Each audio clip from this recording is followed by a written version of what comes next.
Okay, so this year I want to add a little bit extra to the module in relation to Maven, and what I'd like to talk about is something called is basically the multi-module feature that's offered through Maven. So this means you can basically create projects in Maven that themselves consist of other sub-projects. So Maven is frequently used to build and deploy complex applications and consists of multiple related projects. To allow you to create these complex projects and to create these complex applications easily and effectively, Maven includes a module concept to allow you to group together related projects into a single meta project. A multimodal project is simply a project that contains a set of sub-projects. So here we have an example file structure. So we have a project, which is our multi-module Maven project, that contains a POM file and contains a set of subfolders. Each subfolder is itself a self-contained Maven project with its own POM file and its own standard file structure. But because these are all contained within the project folder, this POM file can be defined to refer to these other modules, and you can perform activities at the level of the project folder that can be applied and perform operations at the project level that can be applied across multiple sub-projects. Okay. That said, each project can exist, each module within a multi-module project is itself a self-contained module, and you can perform all the normal Maven operations you would expect to be able to perform on that module.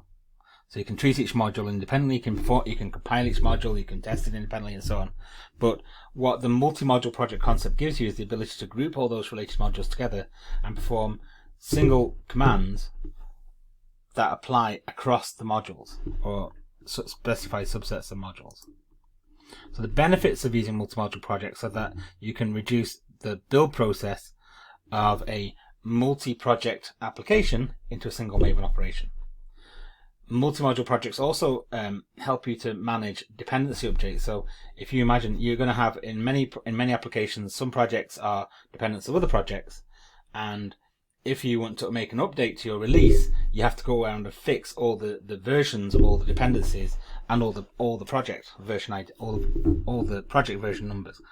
Well, you can use a single command within a multi-module project to update all of the versions of the related projects. That's both the project files themselves and also the dependency definitions within the project files relating to other dependent projects within the same multi-module project.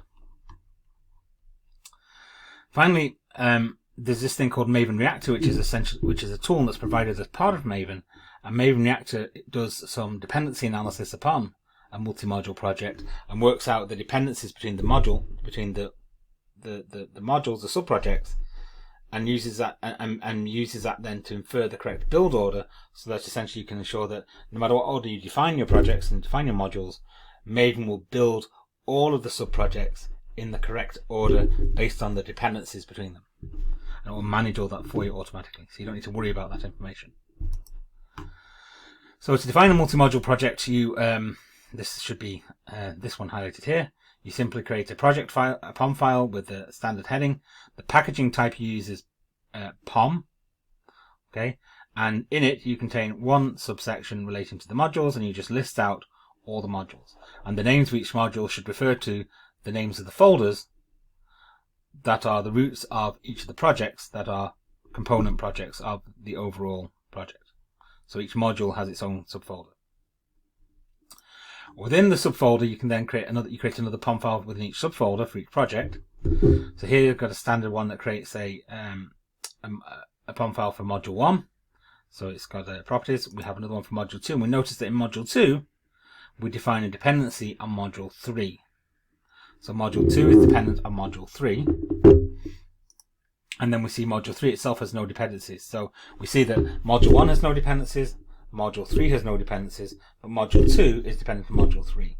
And that means that basically what happens is that when you go to the root folder and type in Maven compile, the reactor component of Maven examines the project and identifies that module 2 depends on module 3. So it creates it creates an order, a build order, which say, well, we can either create module 1 first, or we can do module 1 and module 3 in parallel. So let's assume it does it based on the order that they appear. So module 1 is compiled first, then module 3, and then module 2, because module 2 depends on module 3. Just like you can do a compile, you can do tests across all the modules, you can package across all the modules, you can install across all the modules, and you can deploy across all the modules. When it comes to running code using things like the Maven exec Java plugin, or the exec Java goal, just like any distributed application, we need to run the client and the server projects independently. And whilst there are techniques to allow you to run relative to the command, to the main project, and I'll show you that within the walkthrough later. Each bit of code, each project that you want to run within your multimodal project has to be executed. If that project is blocking, if that project doesn't just run and end, then each of those projects has to be run in a separate terminal, so they can basically be run in parallel. Okay, so if the projects can be run sequentially, you can define a build order. There's a technique to say run the projects in the following order, and you can actually do that all within a single command. If the subprojects are to be run in parallel, as would be typical in the case of a distributed system, then you essentially have to create a terminal for each and every project, each and every module you're going to run, and run the modules in separate terminals. Okay. So finally, then, if we want to do that, sort of just to recap a couple of things, if you want to be able to run a Maven project, you need to use the Codehouse Mojo, the Codehouse exec Maven plugin, this one here, and this allows us to, this adds in the goal exec::Java, so which allows you to execute Java code. And what you have to do in the configuration is specify the main class. Okay. If you want to create a self-contained release, so another problem that we typically face is that when we create these multi-module projects, we have dependencies. If you want to deploy a project that has a dependency project, you need to essentially collapse all of the dependencies into a single jar file. Okay, because if you don't do that, then the projects run separately. It tries to run the project without access to all the jar files. When you run the project, it tries to run it, and it doesn't remember, because you're not running it within Maven. Or even if you are using Maven, when you use the exec Java plugin, it doesn't know about the dependencies. So when it actually runs a code, it doesn't know about all the other jar files, or all the other dependencies that are needed to be used, that are linked to that code you're trying to run. It just tries to run the jar file and the code that is specific to that project, and so often it fails. So you can use this Maven assembly plugin to essentially combine all of the jar files, or the dependency of all the dependent projects, into a single jar file. And this is often what's known as the jar with dependencies type. You see this quite often in release code, a jar with dependencies, which means it contains the code from the project and jar files for all of the dependent projects, all in a single file, which means it's a self-contained file that's portable. You can send that jar file to different people, and they can run it on their own machine, and all the necessary dependencies are specified within that file. So for that, what you need to do is this I normally leave the same, but you also need to define the main class within that assembly plugin. So this is the class that's going to be run when you try and run the self-contained release. And again, that's a little bit out there at the moment, but when we look at some of the examples, I'll try and show you I'll try to demonstrate this within some of the walkthroughs, and hopefully you'll see how it's used in practice.